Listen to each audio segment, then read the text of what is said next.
Hello and welcome to Saffic, because a girl kissed a girl and you wrote about it.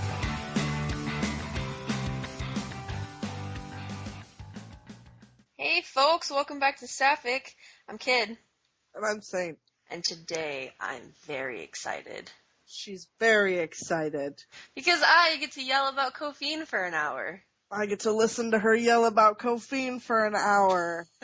It's really not unlike any other day. Why do you love Cophine so much, Kid? Oh man, okay, so first of all, personally, I really love science, so immediately that there's a lesbian couple on a television show and both of them are into science, I mean, I'm all over it. It's almost like a no-brainer. It is like they were made for you. They were made for me specifically, yes. Kid is such a huge scientist. You guys don't even know because you don't know her, but she works in a lab. I get Snapchats of cool machines doing cool things and her wearing a lab coat. I work for a biotech company that develops antimicrobial products for different uses. And it just means she fights germs. I fight germs. You gotta germs. make it sound so cool. I kill a bunch of bacteria on the daily. Yeah. Anyway, so Do you make pluripotent stem cells? Are you creating an artificial womb? Nothing that cool, but I do follow the science. Well, follow the science is a big deal, apparently. Right, okay, so of course, science girlfriends, love it. But other than that, I really enjoy Cosima and Delphine, as characters. And, yeah, me too. Mm-hmm, and I enjoy the way that their characters interact with one another, and mostly, I enjoy the not so happy ways that those two characters interact with one another. I agree with you completely. I like Cophine. I think on Tumblr, I'm a bit more known for being outspoken about not liking Cophine. That's not true. I do like Cophine. I ship the fuck out of Cophine, guys. I do. I just think that their relationship isn't the most interesting thing about them. And I definitely agree with that. Season 1, Cosima was actually my least favorite clone. She had that line, oh, my sexuality is not the most interesting thing about me. Except it was. It was. In season, yeah, it was. It was. She was cute and spunky and but she was very much the manic pixie dream girl kind of trope. There wasn't anything that drew me to her. It wasn't until we got into her little temper tantrums that I was like, oh, she is actually kind of interesting. Season 3 was when I fell in love with Cosima, but I did like her before that. Right. I think they're more interesting than their whole. The parts are more interesting than their whole. And I can agree with that. And I do not ship Cophine for happy, mushy, sweet times. If I want that, I'm going to go to my Xena and Gabrielle, because I love them like that. But they were kind of built for happy, mushy, fun times. Oh, absolutely. But Cophine, not so much. But that doesn't mean that they can't have their adorable moments. Oh yeah, they have really cute moments. But I think the more interesting parts of them are the issues of consent and lying and all that stuff. We'll talk about all that interesting goodness. But first, we're going to have to discuss the freaking hot topic of the minute. The reunion? The reunion. Yeah. Yeah, let's go into that. You're kind of on the fence. I love it. Your girlfriend does not so much. She didn't like it. You want to explain that? Yeah, actually, we were just it was after we finished recording last week. I was talking to her on Skype for a few minutes, and she didn't think it had the depth of emotion that she was expecting, and I can totally see where she's coming from. It was, I don't know, I thought it was kind of lackluster. There were moments when they had brought Cosima in and Delphine was stripping down, where Cosima was looking at her with that look of she thought she was dead again, she was having another one of those visions that she saw with Kira. but I felt like for a whole season's worth of build-up, I don't know. I'm on the fence. Part of me loved it. Part of me was like, meh. I can definitely see how it could have been viewed as anticlimactic. Because it was built up. It was built up within the show. It was built up by the community surrounding the show. And at first, I would agree that it was lackluster. However, I've watched these series of scenes like far too many times already. Yeah, you've definitely watched it way more than I have. And it kind of, there is no lack of emotion from Delphine. Right. There is lack of emotion from Cosima because she's dying. She's hypothermic. She's having a serious episode with not only her illness, but she's freaking hypothermic, and she does, like you said, she thinks that she's dying, and I don't think that her body had the energy to like freak the fuck out that Delphine was there. I don't even think that she originally thought it was real.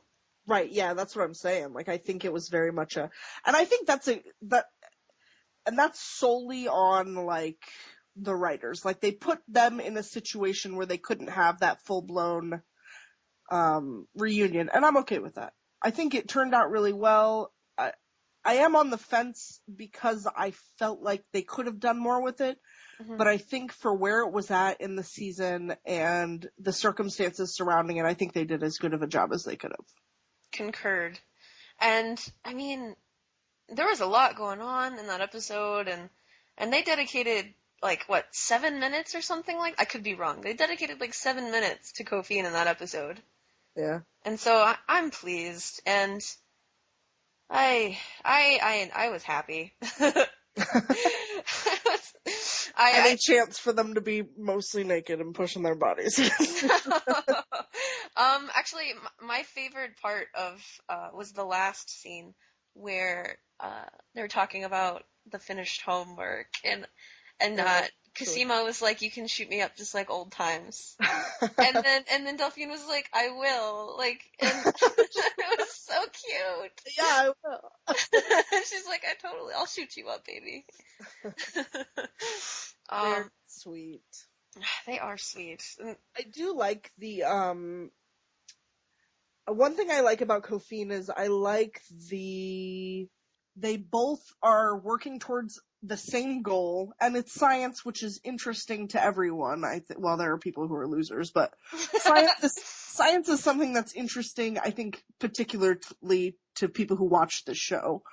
So they're working towards a common goal. There's science involved. I like the dynamic of, one of them is sick and they're both really desperately trying to cure. I just like that dynamic. I think that's interesting. Oh, I love that. I love that, absolutely. And I love that Delphine will... I appreciate that they're both on the same level of understanding. Exactly, yeah. Yeah, no, it's good. It's great. It's good stuff. They need each other. They need to work together. Right, because they kind of bounce off each other. Like in season 3, whenever Delphine was going to Cosima about the Polish clone that had succumbed to the illness. Yes, and she's like, can we just put our brains together like we used to and leave the crazy science out of it? It's because they just get each other on a level, like an intellectual level that's fundamental, and they really feed off of each other, and it's not just... I mean, it is it's sexy as hell, so it's kind of romantic, but it's more than that. They make a good team. Yeah, I do like that about them. Yeah, it's pretty great. So there are a lot of themes surrounding Cophine that are problematic, and yes, we both agree that they're adorable, but let's talk a little bit about some of the issues and why we do or do not like them, maybe. I'm going to tell you right away that I think I like all the issues. I will also come out and say that I thrive off of all of their issues. They make them more interesting. They make not that they aren't cute and that's fun, but the problems that they have are the most interesting thing about them.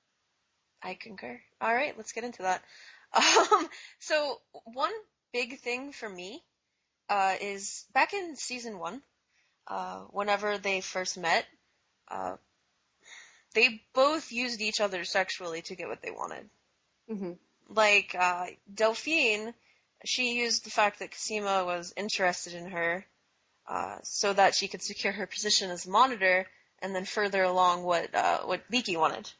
Yeah. That's And Cosima used that as well. She did. She absolutely used the same fact. They both used it. And Cosima, on her end, she took advantage of the fact that she knew Delphine was her monitor.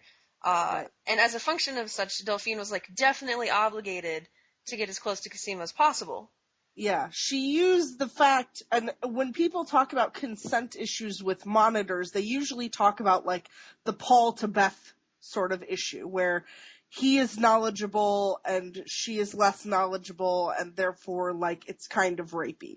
But this is the same thing, it's just backwards. Cosima knows that Delphine can't say no. Yes. She has to further the relationship as far as she can, because the closer she is to Cosima, the more information she will get. If Cosima wants to get in Delphine's pants, which is pretty clear, I've written a post about this on Tumblr, Cosima knows that Delphine will get as close to her as she can, and if she wants her, all she has to do is push. Yes. Which she does. Mm-hmm. And Cosima outright comes out and says this whenever she's on the phone with Sarah in the library.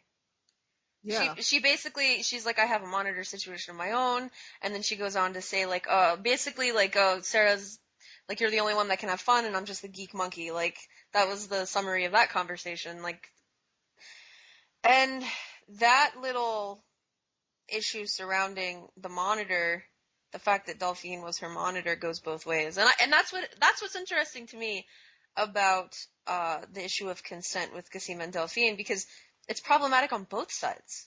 Yeah. Like, and I thought that was cool. I mean, it ultimately all works out in the end, because they are both attracted to each other and ultimately fall in love, but there is that, like, yeah, it's kind of squint your eyes at it. Yeah, tilt your head a little bit to the side. Yeah. So, other than consent, they lie to each other a lot. They're fucking liars. They're fucking liars. Like, holy crap. Like, and most... Sorry? Ultimately, like, you have to be, right? In this situation, like, Delphine has to continue to lie to Cosima, and she does it for her own good, but she's still a fucking liar. Right. Okay, yeah, no. Like, most of their relationship, like, was definitely built upon deception. Like, back in season 1, Delphine, whenever we first met her, man, she wasn't even Delphine Cormier. And she wasn't an immunologist. She was a PhD candidate or something like that. So she basically lied about everything. Which is understandable as, like, a monitor getting into place. Yes. So what I find interesting about Delphine's progression of deception is that in the beginning, she lied because she had to, because she was a monitor. Like you said, she was getting into place. And then as things progressed, and once the lie came out and she became committed to Cosima, her lies only served to protect Cosima because she knew that the truth would compromise her care. Yeah. Because Cosima would never go along with these things. Right. And granted, it wasn't right of Delphine to take the choice away from Cosima, but that says a lot about who Delphine is as a character. I think this is a good time to talk about Delphine's Slytherin primary. You've probably heard us say stuff like this before, and it probably doesn't make sense unless you are a follower of sortinghatchats.tumblr.com. We will put a link in the down below.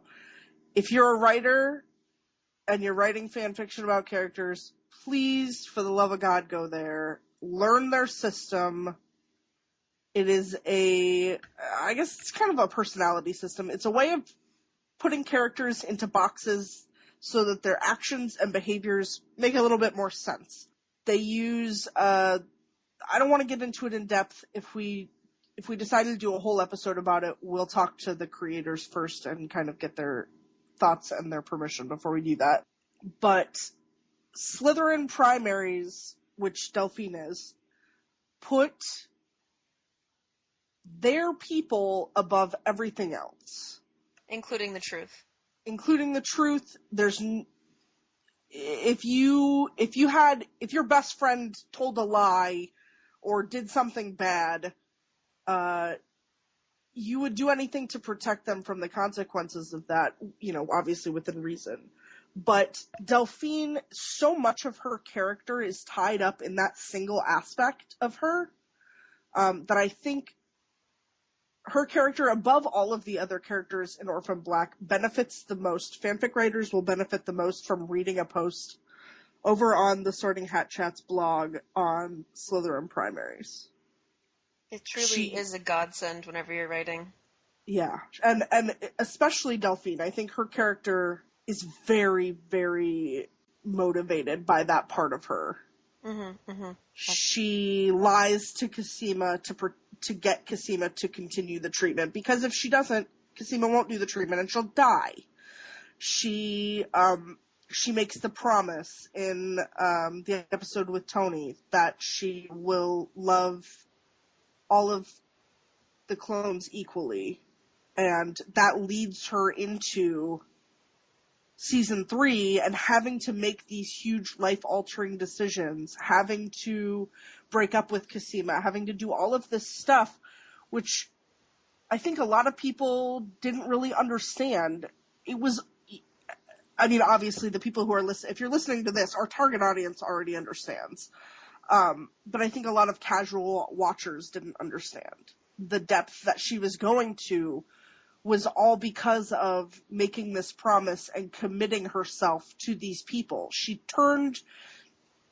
Originally Cosima was her person, and she changed that in that moment, and the Leda clones became her people. Except for Rachel. Except for Rachel. Oh, really, except for Rachel. I need to make a comment right now. No, take it away. So, this Delphine promising to love all of the sisters equally, her bringing Clone Club into her flock and doing everything, every decision that she made in season 3 was to protect the Leda clones, of course by extension Cosima, but she did everything for the well-being of the Leda clones. And what kills me about season 3 is that they didn't appreciate it. Not really, no. I think she got her moment of redemption in the end. She did, but man, that was painful to watch. It was a rough season for her. Oh man, that was rough to watch. And I loved it. Oh, it was so basically the part of season 3 that hurt me wasn't the fact that Cosima and Delphine were not together. I thought that season was complex and interesting while they were apart. But what killed me was that Delphine was over in the corner, like, fucking bleeding out. Her heart was, like, bleeding out, and everyone was blaming her and calling her a mole for topside. Yeah. This is a good season. It was a good season.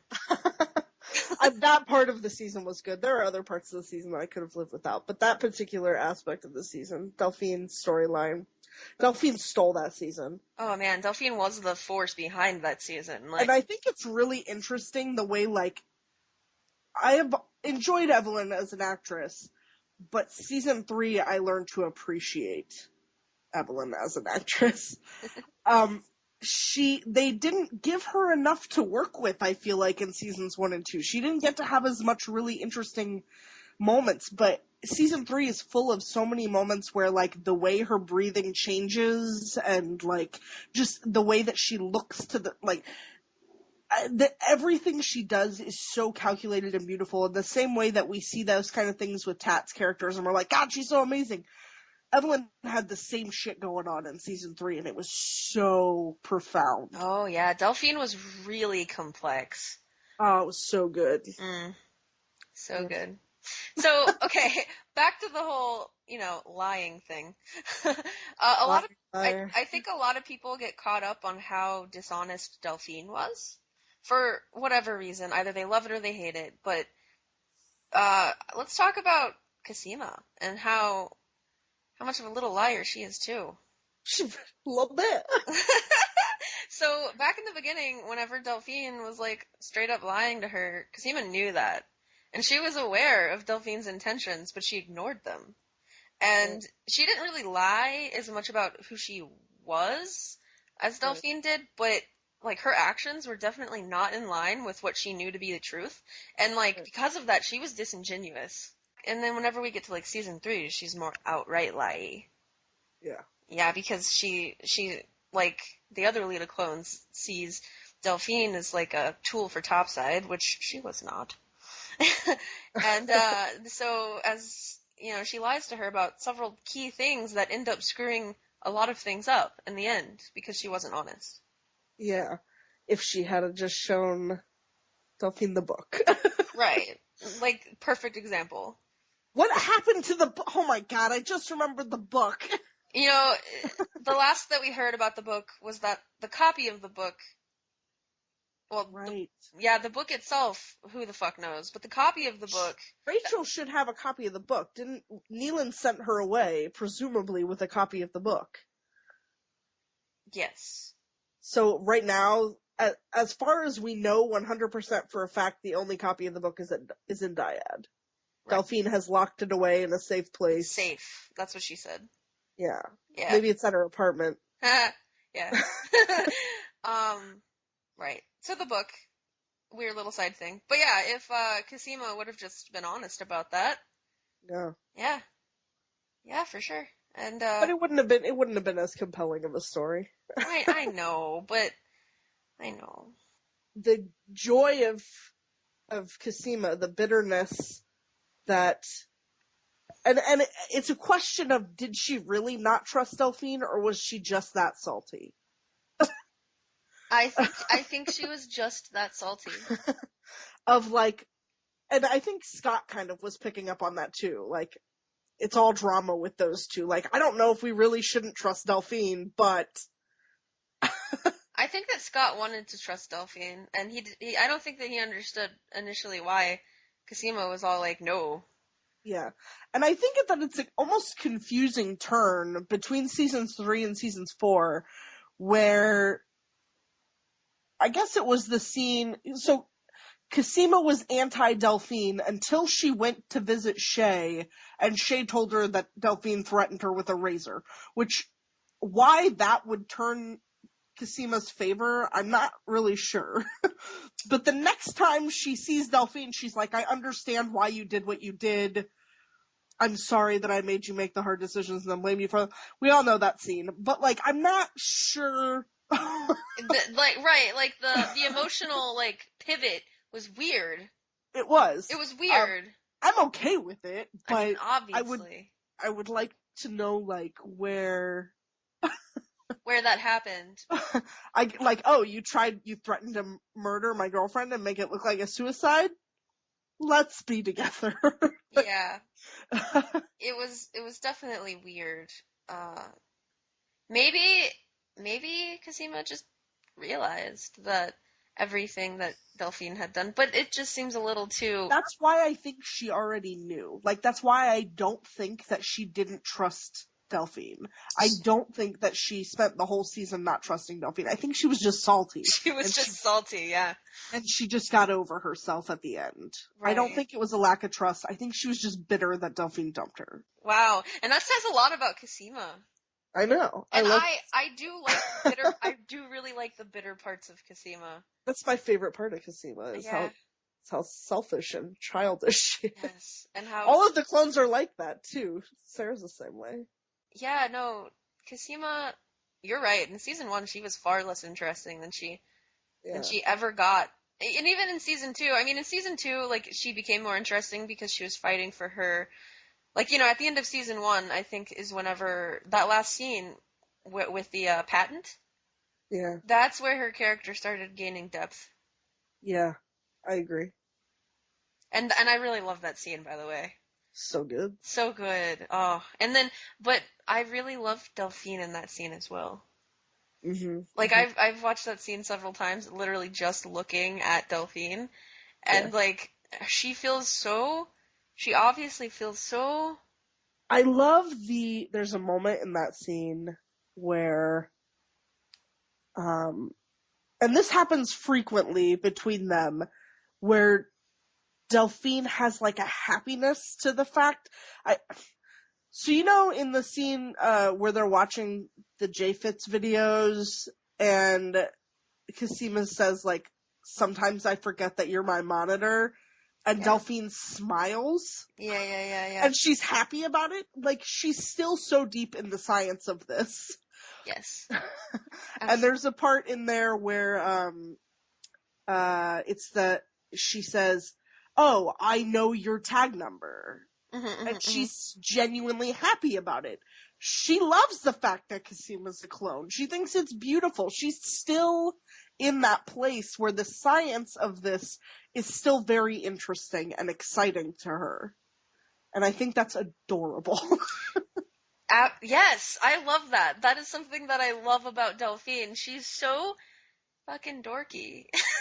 Cosima is her girlfriend, and yes, she loves Cosima very much, but Cosima is also a fucking clone. I think that a part of the allure of Cosima to Delphine is the fact that she's a clone. Maybe. Is that she's unique and interesting. Yeah. Hey guys, I'm super sick and I need to blow my nose, so we're gonna cut, and I'm gonna blow my nose and then we'll be back. Okay, you got it. BRB!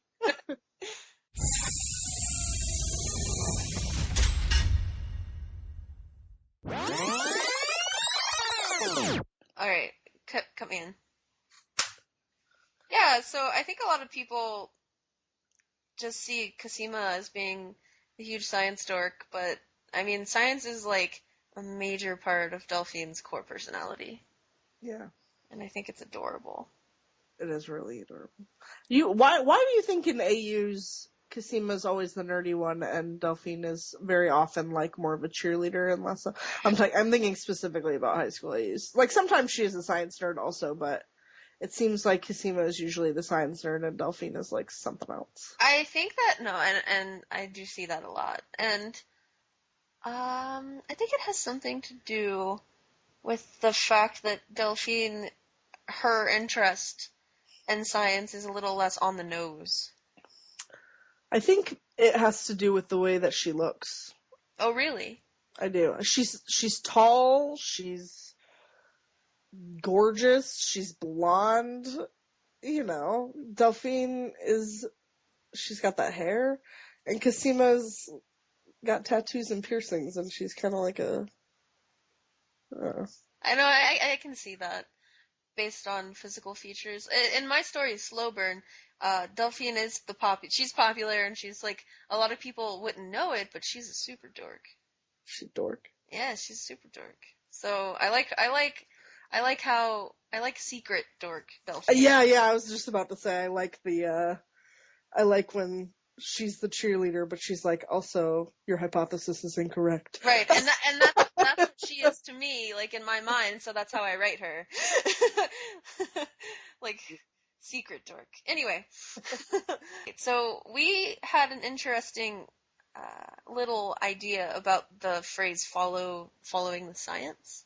This is one of those things that was supposed to be in the last episode, but if you were there, you know that there was a lot of stuff that I was like, and then we're going to talk about this, and we didn't talk about any of it. It actually fits in really well in this episode too, so we're going to talk about that. And that's the fact that Cosima, the big secret Neolution phrase, follow the science, we were all there in season 1 when she says, I'm doing what we agreed, I'm following the science. Do you think that's just a fun callback, or do you think what do you think's going on? Well, back in season 1, and even before season 1, Cosima, her job was to do research and find shit out. So she obviously spent a lot of time on the internet looking at shit, because you remember back in that conversation with Dr. Leakey, whenever her and Delphine were at dinner and Leakey joined them, and she was talking, she let on a little bit much about what she knew about Dyad. That is such a good scene. Oh, it's a great scene. The back and forth between her and Leakey, the I know I'm a clone and I know you know. Yeah. And him like, I know you know that I know that you know. But I'm... and Delphine is just sitting there smiling like, I have no idea what's happening. This one's cheeky. Yeah, so, no, yeah, right, during that scene, Cosima, she kind of slipped up a little bit and she mentioned pluripotent stem cells, because that was not public knowledge. And so it's obvious that she was, on some fucking dark forum somewhere, like doing some research. And I think that somewhere along the way, she had to have come across, because she had to have looked into Neolution. It had to have been a thing that she did. Yeah. So, I mean, following the science could have been something that she came across in those early days. And in the beginning, it could have been just the writers are very intentional, so I assume they did that purposefully. I don't think they did it purposefully. Really? I think that it was a line that they wrote and they threw it in. It's something that she said, and then now, 4 years later, oh yeah, they're like,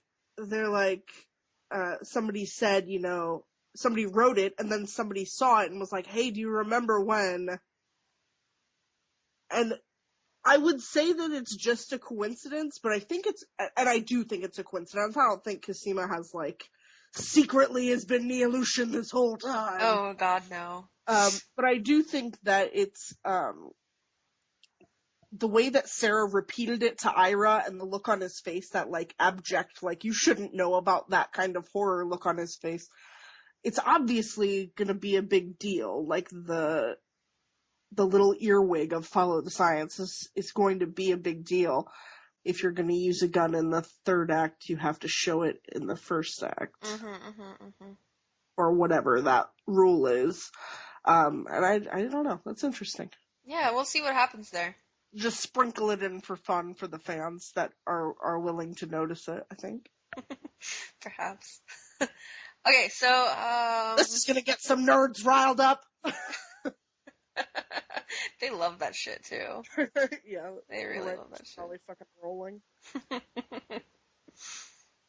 So a while back, whenever I was preparing for this episode, I tend to, and I love doing this. This is a huge thing that I love doing.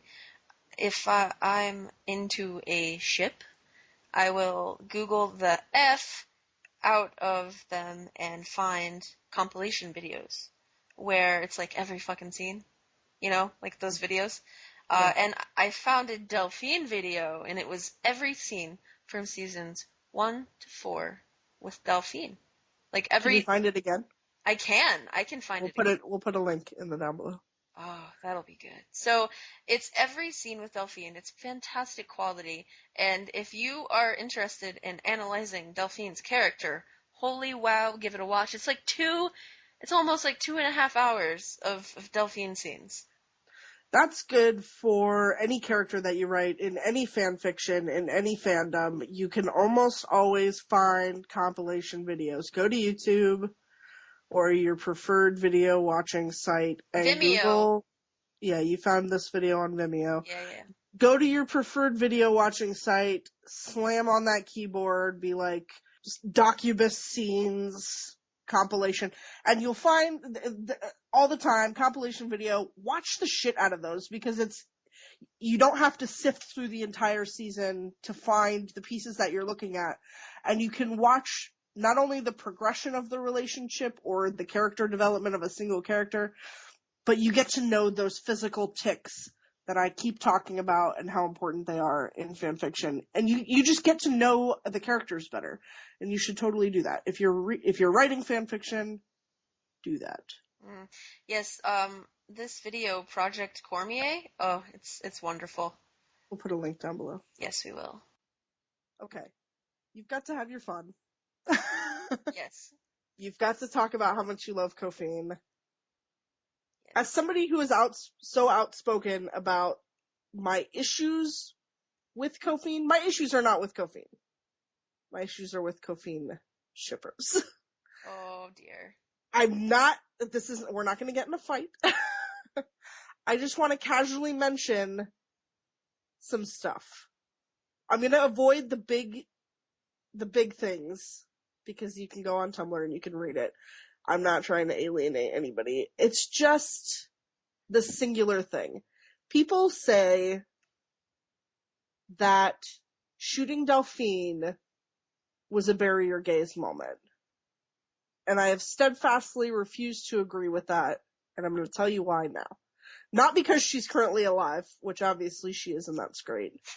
But back when it happened, bury your gays is a real problem. And it seems like every fandom where somebody gets shot, people jump to bury your gays.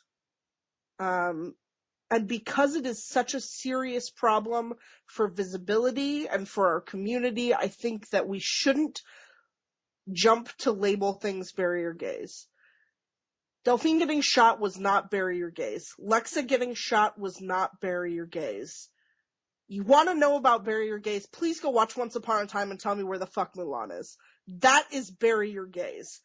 Tara getting shot was not bury your gays. There are serious bury your gay issues, and it's not these. There are characters, thriving LGBTQ characters, in those shows still. Willow was still gay. She was more gay, I think, after Tara died than she was before Tara died. She was more gay.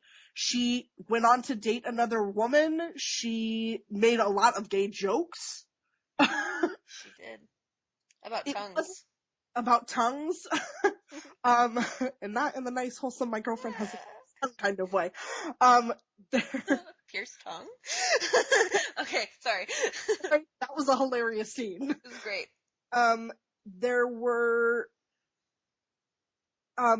in the 100, Lexa dying, it was, it sucked, but Clark was still openly bisexual, and I like to think she was aromantic as well. There are still characters, she's still fucking women. She's still having a good time. They're not silencing your people. These are actions that move the story along. Tara had to die. I'm sorry. She did. I loved Tara. Tara was my favorite character on Buffy. Loved her to pieces, but guess what? That bitch had to go. Mm-hmm. Because there was nothing that would push Willow to the point she needed to be at for that story to continue. And the exact same thing happened in the 100. That Lexa getting shot is what needed to happen to move the story forward. Delphine getting shot, guess what? It had to happen. Yes, she's still alive and everything's happy, but had she died, it would have been okay, guys. There's a lot of outcry about, how disrespectful it is. I disagree. I think that the most that you can do for a martyr is kill them. And instead of turning Paul into a martyr, shitty Paul, who is a sack of crap, they had a perfect martyr set up. Delphine, who gave everything, who sacrificed, who loved, had they killed her, would have been deeply beautiful. And it would have moved the story along, it would have moved Casima's character along. Obviously, season 4 would have had to have been a bit different for that to work. It didn't do that because she was alive. But the wrap-up would have had to have been different. But, I think it would have been beautiful. Especially since they tried to do it with Paul, and he's a sack of shit, so it didn't work. That would have been truly beautiful. And I went on a rant. I agree with everything that you said. I take issue with Cophine fans on Tumblr. Not all Cophine fans on Tumblr, but obviously I'm just talking about the extreme ones, the ones who I'm gonna stop watching this show. Mm-hmm. It's okay, guys, it's okay to disagree with something that happens on a TV show, but you have to, maybe I just, from the perspective of somebody who creates art that I want people to consume. I know fan fiction isn't the same thing as, like, writing and producing a TV show, but I still, like, it's a form of, I'm creating something and I want you to consume it. I can't ever imagine being in a situation in which somebody told me how to make my own art. Mm-hmm, mm-hmm. And I saw a lot of that happening. Mm-hmm. My favorite recent post on Tumblr about this entire thing is, it says the Cophine tag, AKA, and it's a picture of a bag of salt. Yeah. It's my favorite.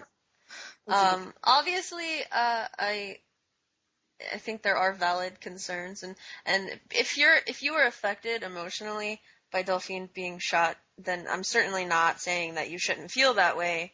As a matter of fact, you should. That's the point. That's the fucking point. Like, it was supposed to impact you. Right. And it hurt. It hurt us. I mean, I know it hurt me for a fucking year. I can talk about how much I don't give a fuck about Cophine sometimes, but Delphine was my favorite character on that show. She is my favorite character on that show. Delphine, yes. It's tied, Delphine and Rachel. But I deeply love Delphine, and of course I would have been sad if she had really been dead.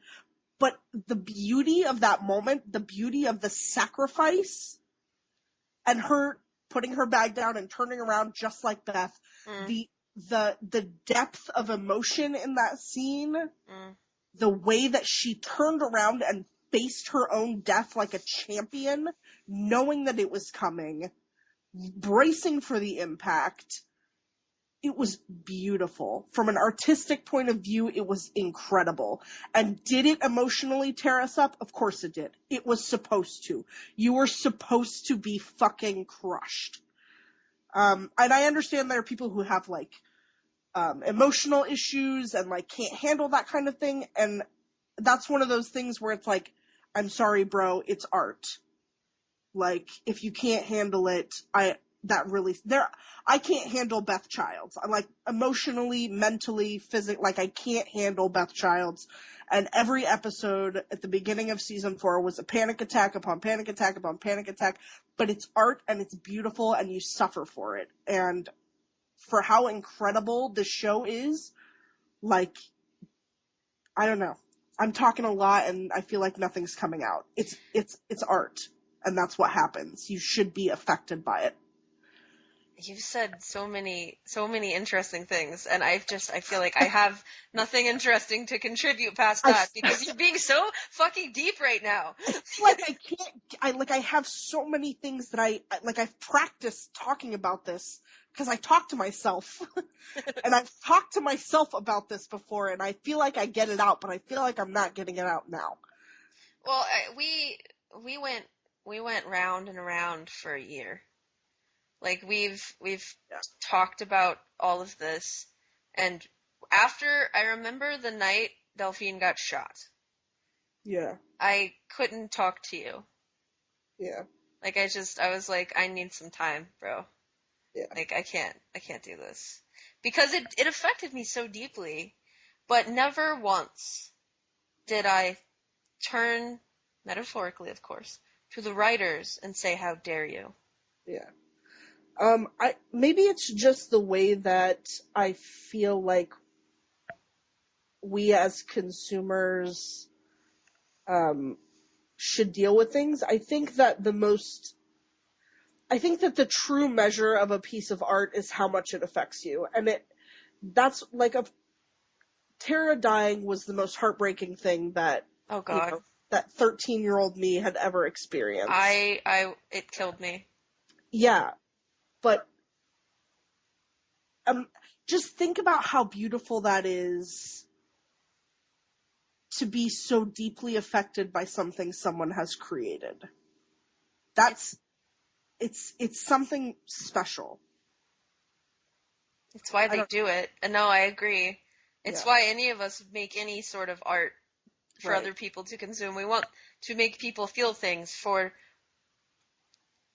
the things that we feel for. Like, it's... yeah. And maybe, I don't know. Anyway. I just feel like I just feel like it's important. It is. It's important to feel things. My internet dropped.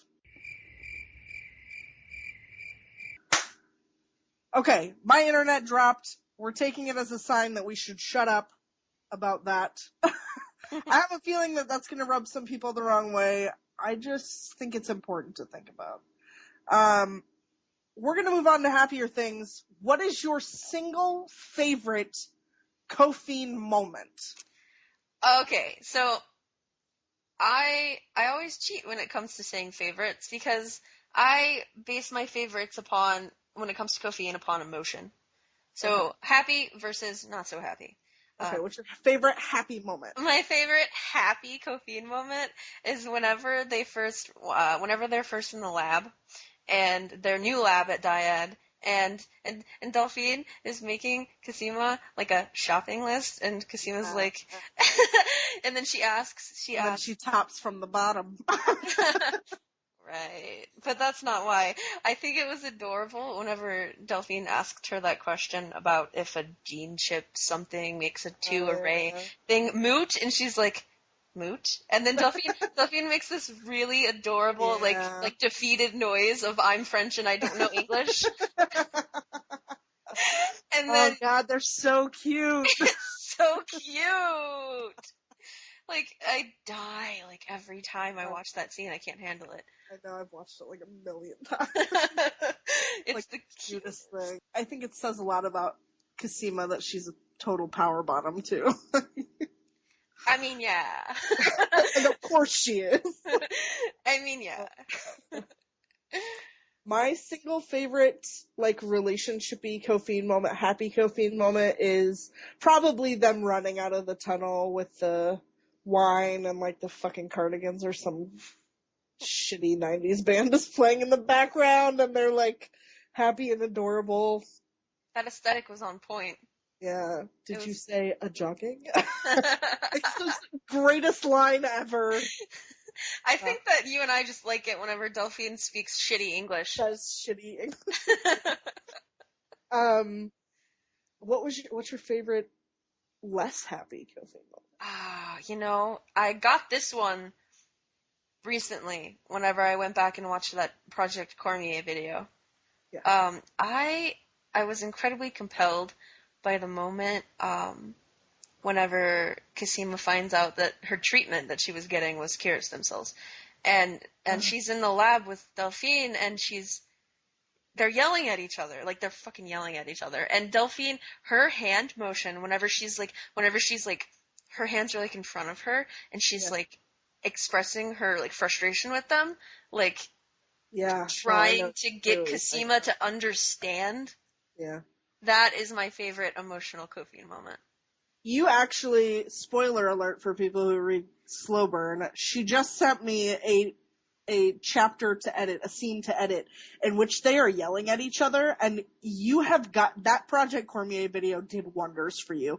That is the kind of writing I expect out of you every day. It was gorgeous. Prepare yourselves for this scene, guys. It is unbelievable. You write them yelling at each other so well. Oh, you made me blush. You have it perfect. I felt like I was watching Orphan Black. It is so good. I'm so ready for that. You need, except now that you've done that, I expect that from you every time. Well, now you're just going to be disappointed. It was excellent.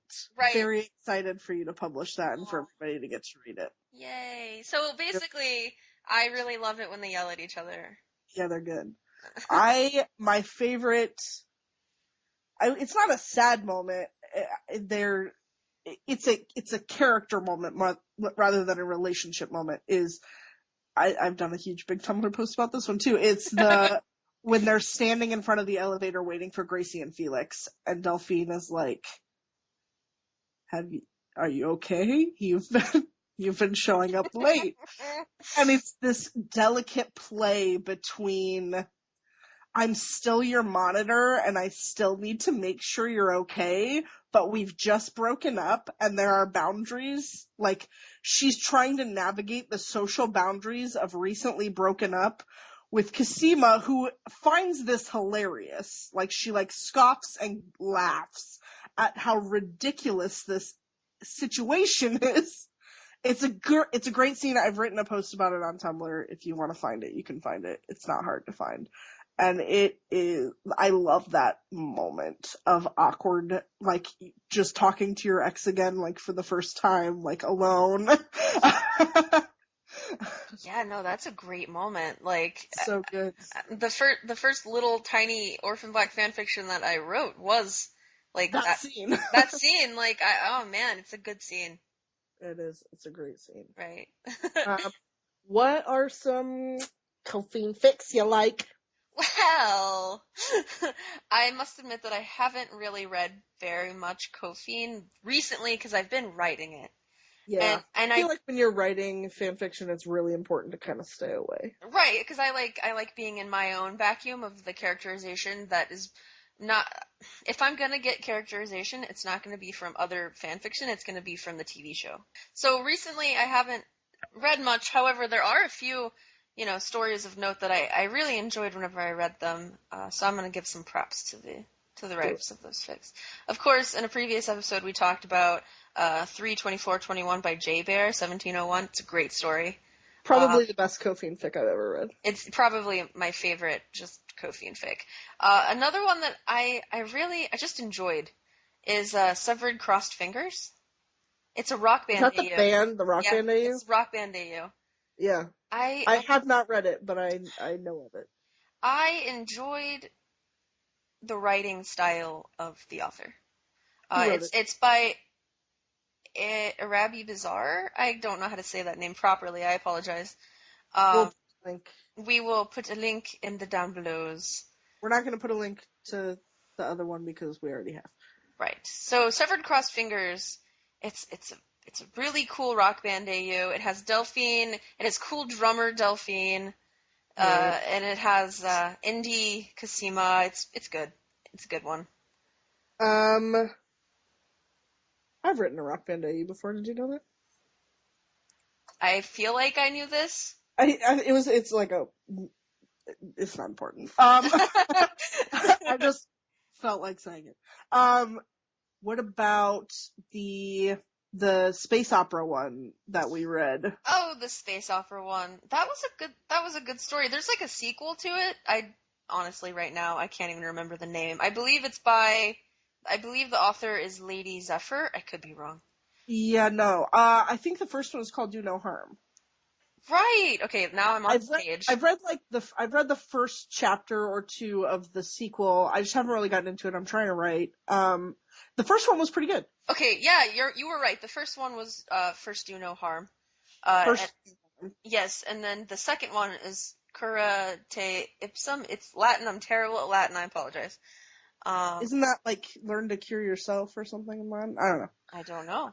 I think it's some doctor thing. The first one was really good. Neither of us have had a chance to read the second one, the sequel, but the first one was pretty good. I would recommend it. It's in present tense, so if you can get past that.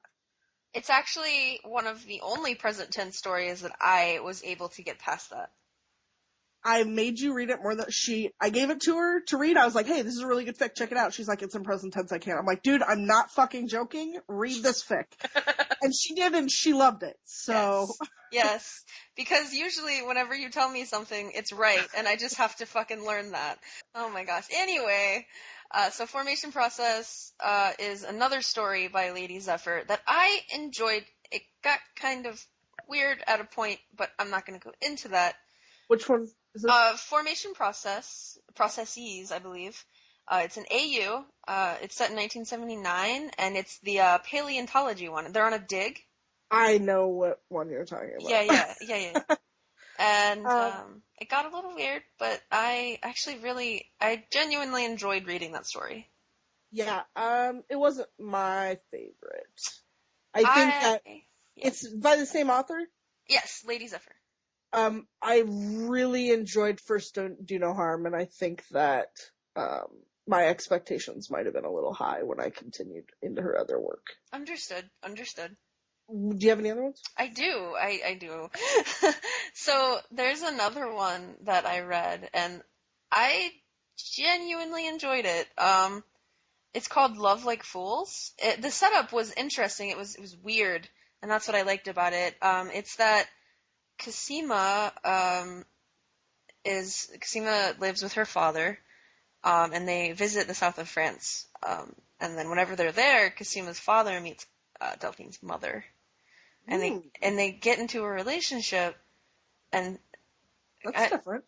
yeah, it's good. No, it's really good. So they're stepsisters, Right. and so it's kind of this weird little setup, but Yeah. it's really good. I like when shit is unusual like that. Yeah, I might read that. That sounds like something I'd like. you definitely should. I actually really enjoyed it. Because there's this forbidden element to it, and I love forbidden elements. Yeah. Well, I just think it'd be interesting, like the way that they navigate Mm-hmm. and having to live together. That's interesting. That sounds like something I'd be down for. Who writes that? Assassin's Lover.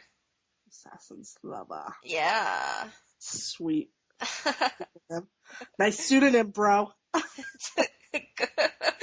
Yes. To quote my favorite character on Orphan Black, Paul Dearden. Mm. That's Right. unbelievable. You a liar. I think that of particular note that we just have to talk about this story is Here, Take a Shot. Oh yeah. Here, Take a Shot is a fan fiction that we will. I feel if we do a smut episode, which has to happen eventually, right? It's fan fiction. Yes.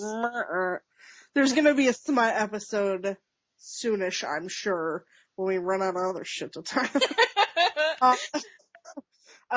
That will be like the premiere fan fiction of the week for that. Here, Take a Shot is fucking epic. It's phenomenal. Hasn't been updated in a long time. I think the writer might have gotten a little heartbroken when things were going down for Cophine. But talk about an epic. If you have anything that you're into, Here, Take a Shot has done it.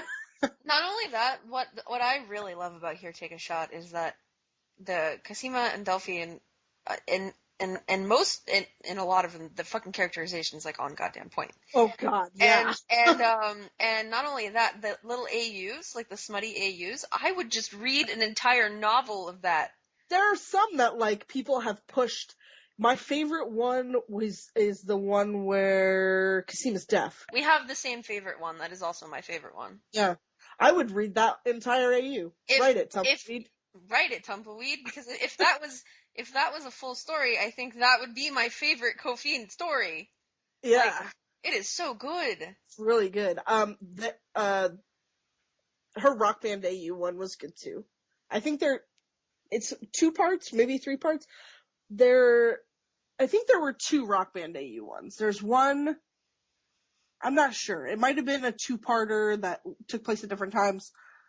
There's some Rock Band AU if you're into that. There's some Deaf Cosima AU, which was excellent. There was some, it's good. If you haven't read it, which I'm sure every single human being on the face of the planet has, but if you haven't, it uses different, prompts. Yeah, different prompts to write Cophine smut, which, who doesn't love that? But it also kind of explores different facets of their relationship through different kinks, and it's really probably the best Cophine pick out there, maybe. I would be inclined to agree with you on that. It's really good. It's good. It's hot if you're into that. It's really well written though. Like the characterization is she should just write fics. She should do that. Have you looked into this? Has Tumbleweed written anything else? Let me do this right now. She follows me on Tumblr. It's like one of my crowning achievements. Oh, that's pretty legit. I think she follows everybody that followed her. No, she has written. She's written a story called Transhumanance. No, that's not what that is. Transhumance? Whatever. It's a word. And it's apparently set in 1957. Delphine, a farm animal veterinarian, meets Cosima, a rancher's daughter. They spend a summer together in Wyoming's Bighorn Mountains, tending to a herd of sheep. It's loosely based upon Brokeback Mountain. Oh, that makes sense. I think that I'm not part of this community, so I'm not really sure, but I think there's like a round robin-esque Cophine fanfiction community, and Yeah, I'm looking at it right now. So, is it Obi Frankenfix? Oh, I don't know their name, but I could be totally wrong. I'm not part of this community. I'm not really sure. I wish I was a part of this community. But if you're guys, let me be a part of this community, please. Another really excellent Cophine fic that we will not link to because it was recently pulled off the interwebs was The Never Home Girl. And it was pulled off the interwebs, as so many excellent lesbian fanfictions are, because it's being published. We've talked about Which is okay.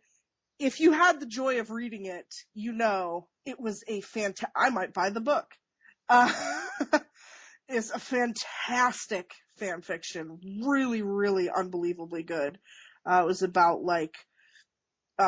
Cosima crashed her plane into Delphine's neighbor's vineyard in France, and World War II was kicking off. They get set. It's a beautiful story. It really is. I might buy the book when it comes out. As a matter of fact, if I find out any information later on the line, maybe we'll put a link to where you can buy the book if that comes up. It's good by me. I'm sure they'll change all the names, but you'll know in your heart that it's okay. Just close your eyes and imagine. All right. Is there any other Cophine fics that you want to talk about? Yeah. One of my favorite Cophine fics is actually conveniently also one of my favorite soccer cop fics, and that's Born Off Sides by Mint Car. I'll put a link to that. It's soccer, which is why I love it so much. It's the Women's World Cup, the last Women's World Cup, but it was written 2 years before that. So it's Delphine, French goalie, and then she's so tall. And then Cosima is sort of the playmaker, midfielder, young, hot superstar for Canada. Obviously, she lives in the U.S., but it was switched around for sake of the story. Plays for Canada. Beth and DeAngelis are the strikers for Canada. Allison is a defender, so is Sarah Stubbs. It's great. It's an ensemble piece. You get to see all the cool characters. Excellent soccer cop. Excellent Cophine. It jumps back and forth between the two. My roommate is home. Ignore her. Dude. Yo. It's really good. It switches back and forth, so you get equal parts of both. The Cophine story is beautiful and very cute. The soccer cop story is also excellent. Thumbs up, you should read it. I'm going to talk about it more during the soccer cop episode. Sounds good. One thing that I know you are personally crazy about, and I think it's also really good habit to be in, is whenever you write fan fiction, you kind of tailor what you're listening to around what you're doing. Yep, we talked about that in the podcast. Yes, we have. So let's talk about Cophine and music. I send you 90% of the texts I send kid are, hey, listen to this great Cophine song. And you're literally always right. I know. There's a lot of really good Cophine songs out there. My favorite Cophine song, maybe my favorite Cophine song, is by a band called Oh Wonder, and it is called The White Blood. Yeah. It's really good. It's got stuff to do with, Cosima is sick, and that's how I imagine it. They never specify if it's, about illness. It's just kind of, the lyric is, you said you'd always be my white blood. And I imagine it as kind of like white blood cells. Cosima is sick. Delphine is caring for her. It's a really beautiful song. A+. What is your favorite Cophine song? My favorite Cophine song is Slow Burn by Crywolf. We love Crywolf. Oh, I am we are both obsessed immensely with Crywolf. Crywolf, the cool thing about Crywolf is every single song you can tie to an OB ship, I think. I don't think I've heard a Crywolf song where I'm like, this is this ship. Oh, I definitely agree. And a lot of them are great Cophine songs. Slow Burn is where you got the title for Slow Burn? Slow Burn is not only where I got the title for my story of Slow Burn, it's where it gets its, like, core emotion. Right. Because Slow Burn, if you've ever heard the song or if you decide to listen to it, it's very angsty. We will listen to it. It's almost desperate. Like, it's a good song, and it for me, it's very Cophine. Crywolf has, I can think of a few songs of his that are great Cophine songs. Stay is a great Cophine song. Stomach It was... Stomach It. Yeah. Stomach It.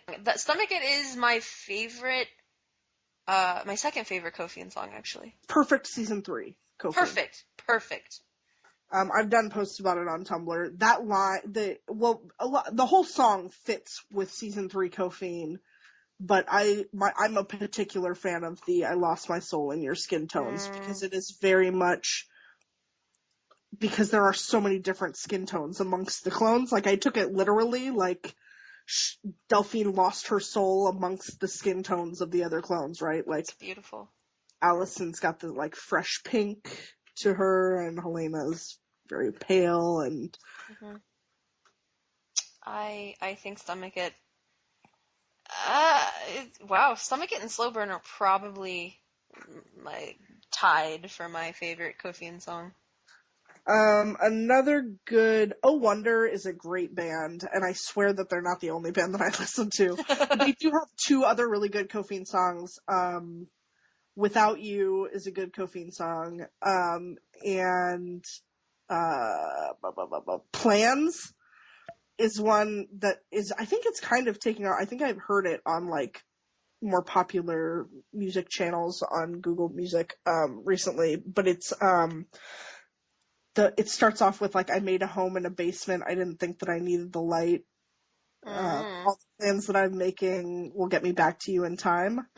So I'm like, Jesus, Casima's entire life for season 4, like, it doesn't have the same, sound that I kind of attribute with Cophine. Like, I think that there's 2 aspects of listening to music for writing, and one is the lyrics. Like, you can have a song that has perfect lyrics for a ship, but the sound isn't right. Dude, listen, this is exactly what I was about to go into. Tell me. Well, like, for me, it's like a lot of the songs that I listen to whenever I write Cophine are not lyrically in line. Right. It's the feel. Like, I listen to a lot of Eden Project. I love the Eden Project. Yes, I listen to a lot of that whenever I write Cophine, but the lyrics do not match up.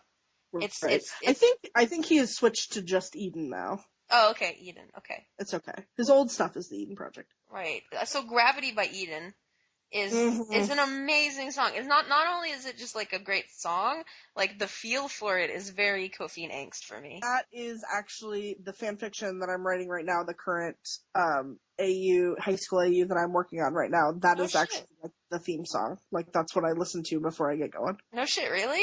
Yeah. Oh, well, I'm not going to get that out of my head. It's the perfect... You know, I send you stuff and I'm like, this is perfect for that AU I'm working on right now. Like, it's that sound. It's a good sound. It's not necessarily the lyrics, though the lyrics do fit for me, but it's more about that sound. Yeah, it's the sound. Sound is important. The sound is easy to talk about with, certain, things. Like, my Castor playlist is really, noticeable. It's all, like, heavy, like cadence beat, like stuff you could march to. My Crystal playlist is very like early 2000s. Cophine, like girl power, it's like a lot of Kesha and stuff like that. Cophine, my Casino playlist has a lot of electronica on it. Cophine playlist is a bit softer. Yes. it's important to kind of find what resonates with you and have that. I mean, these songs are just songs for us that are remind us of Cophine, but there are a lot of, it's very much up to you. Sex, originally by the 1975, as covered by Lauren Aquilina, I think is her name. You can find it on YouTube. I might put a link. That actually is the first Cophine sex scene I wrote, which was a cable car one shot of them doing it in the back of Casima's van, which she had named Marie Curie. I listened to that song while I was writing that fic, and ever since, I can't write. I've written so much Cophine smut in my life. I can't write Cophine smut without listening to that song on repeat. You'll find something that works for you. It'll click. It's really just the sound of the song. I mean, the lyrics are kind of irrelevant, but you'll find something that clicks with you writing Cophine, and you'll, put it in your playlist. Do you have any other Cophine songs that you really like? Mostly just Cry Wolf really gets me going. So gets me going. Gets me going with my Cophine. You should come visit when Cry Wolf is in town. He's coming here. I know he is, and it's not like I need the incentive to come, but it's not a terrible idea. I will take you to see Cry Wolf. That's really, that's the most romantic thing you've ever said to me. I know. You can sleep on my couch and we'll go watch Cry Wolf. Oh, gosh. Oh, okay. Well, I'm in. All right. I think that we've kind of talked about everything we need to talk about. Is there anything else that you want to mention? I'm sure, 15 minutes from now, I'll be thinking and be like, damn it! But for now, I think we're good. All right. Next episode, we're going to talk about physicality and motion in fanfiction, including how to spice up your dialogue so it's not so crappy. We're going to talk about that next week. In 5 episodes, we're going to talk about Soccer Cop. Episode 10 will be a Soccer Cop episode, and then we'll decide what we're going to do for the next one. So, look forward to episode 6. Look forward to episode 10. We'll have some stuff in between. Maybe we'll talk about smut. Maybe we'll talk about Here, Take a Shot. That could be a good episode. It could be a good episode. We have a lot of stuff to link below. Check out the links on our Tumblr. I realize that we always talk about our Tumblr, but we never link to it, or we never say what it is. It is Saffic/the/podcast.tumblr.com. Safficthepodcast.tumblr.com. Hyphens where applicable. You can talk to us on Tumblr. You can read all the links on Tumblr. We have a lot of stuff to link to below, fanfictions and music. That's everything. Thanks for sticking with us, guys. We'll see you back here soon enough. Absolutely. Goodbye. Bye. Excellent work. Not bad. We're getting better at this. I think we're getting the hang of it. All right.